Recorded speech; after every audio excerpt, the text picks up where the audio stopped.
So we're going to begin with our first wine on the tasting list. As you know, our tasting list is in order from drier to sweet. So the first wine on the list is our Tonight sparkling wine. This is a completely dry sparkling wine with Honeycrisp apple fruit highlights. It pairs really well with fried and salty appetizers. The perfect way to start a party, evening, or a Monday night. The chemical analysis of this wine shows that this is actually the driest, according to the chemistry, of all of our wines. It has less than 2 grams of residual sugar. The acid, as in all sparkling wines or champagne-style wines, is quite high at 10.8 grams per liter. And the alcohol is average for a sparkling wine at 12%. And I suggest day in, day out that Tonight is a great example of the difference in how the word dry is defined. From a winemaker's point of view, it is that, merely synonymous with an absence of sugar. But I think to the average drinker of wine, it's a matter of how much do my cheeks come together and how furry do my tongue and gums get. And this wine proves very well that just because a wine is dry as without sugar doesn't mean it's dry as astringent. For most people, this wine has a smooth finish, surprisingly so for a wine that is dry. Next, we're going to talk about our Pinot Blanc. And this is an off-dry white wine that displays a lot of pear, apple, and melon notes with a really rounded mouthfeel. It pairs really great with white meats like pork and chicken, also salads and fruit dishes. It doesn't get much easier to drink a wine than the Pinot Blanc. The residual sugar on this one is 1.5%, so it's certainly off-dry and at the top of the off-dry level. But the acid is very substantial at 8.7 grams per liter. And again, the alcohol coming in on this one is at 12%.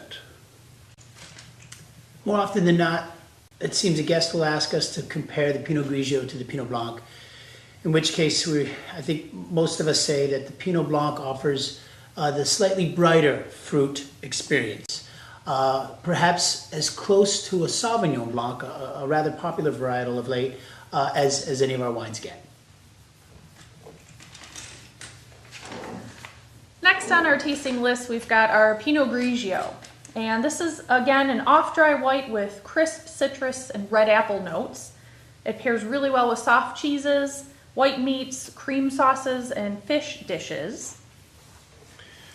We'll talk a little bit more about style when we get to the next wine, the Pinot Gris, as opposed to the Pinot Grigio. This wine is made, the Grigio, in stainless steel. It's very early harvested grapes. We like to keep the alcohol lower than with the Gris. Although in the last couple of vintages, our fruit has been so ripe that we do have relatively high alcohol. The residual sugar on the Grigio is 1.17%. We have 8.1 grams per liter of acid, and the alcohol here, which is, like I said, higher than our long year average because it was such a ripe year, comes in at 12.7%.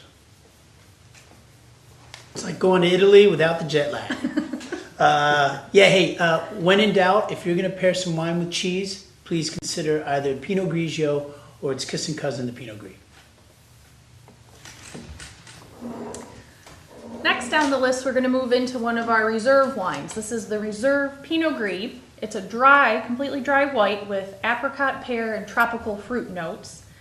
It's fermented and aged in neutral French oak barrels for a really rounded and luscious mouthfeel. Pinot Gris is the French name for the Pinot Grigio grape. It's the same grape, different language, and also made using different winemaking techniques.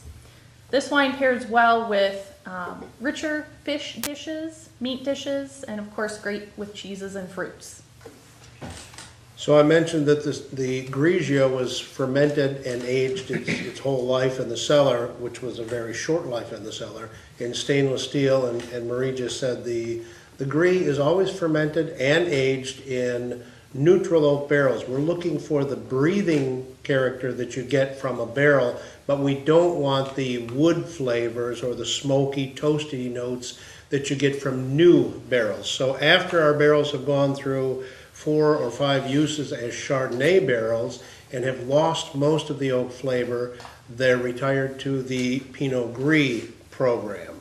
It is harvested much later. The grapes for the Gris are much later than the Grigio. So subsequently, the alcohol is usually 1 to 1.5% higher. And in this case, the alcohol is 13.6%. The residual sugar, as Marie said, this is very dry. It's less than 2 grams per liter. And because the grapes hang on the vines up to 6 weeks longer than the Grigio grapes, the acid has been respirated into sugars, and the acid is relatively low at 6.98 grams per liter.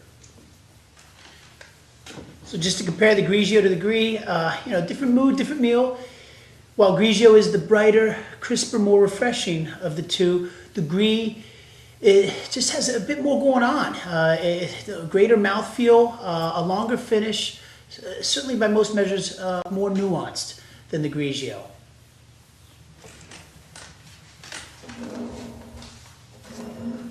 Next on our list, we're going to move into our 2 Chardonnays, beginning with our unoaked Chardonnay. This is an off-dry, unoaked style showing Granny Smith apple, citrus, and tropical fruits.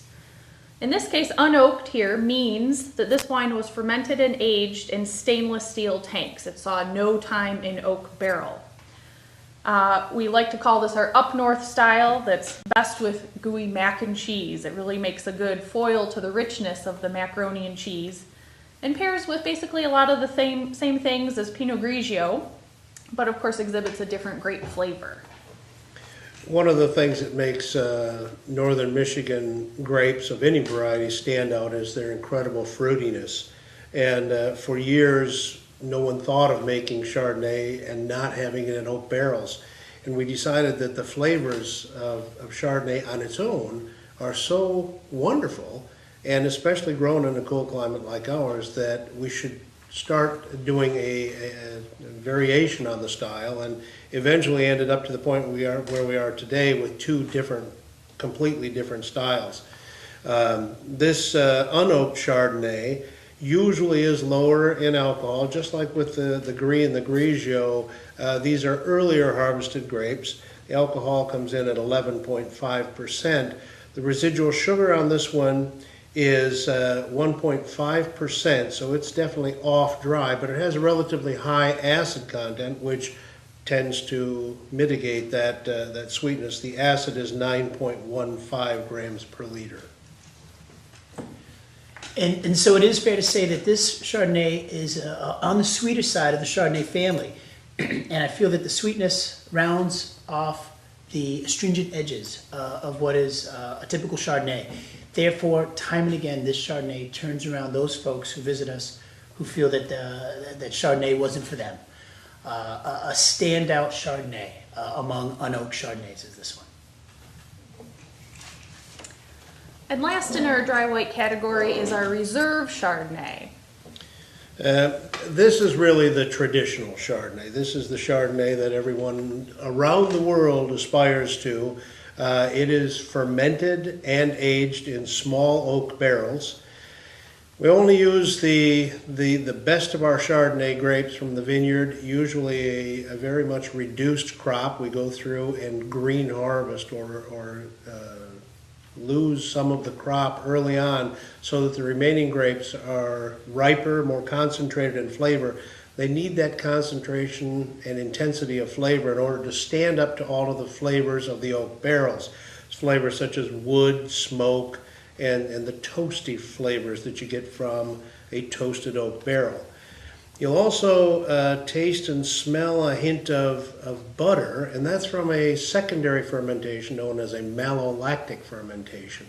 We introduce a particular bacteria into the barrels that converts the malic or apple acid into lactic acid, the milk acid. And the milk acid will then further break down into butyric acid, hence the butter character of many Chardonnays, especially made in this classic Chardonnay style. We suggest pairing this with any sort of creamy pasta or cream-based soups, and it's also very, very good with pork. Technically speaking, this certainly is a dry wine with just 0.5% residual sugar to it, with a relatively lower level of acid at 6.38.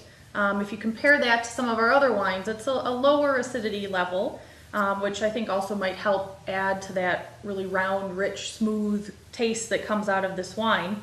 And the alcohol falls in at 13.5%. Typically offering both styles of Chardonnay, we are thereby catering to the two large camps of wine, Chardonnay drinkers out there, oaked and unoaked. And I like to push for trying to enjoy both, thinking of them as different moods, different meals. As much as I'd rather none of us were in the habit of saying one of our wines is better than the rest, if it's insisted that you suggest such a thing, I welcome you as an employee here to point to this wine, for the simple reason that over the years the neighboring winemakers have said to me consistently, what a great oaked Chardonnay that Chateau Chantal produces.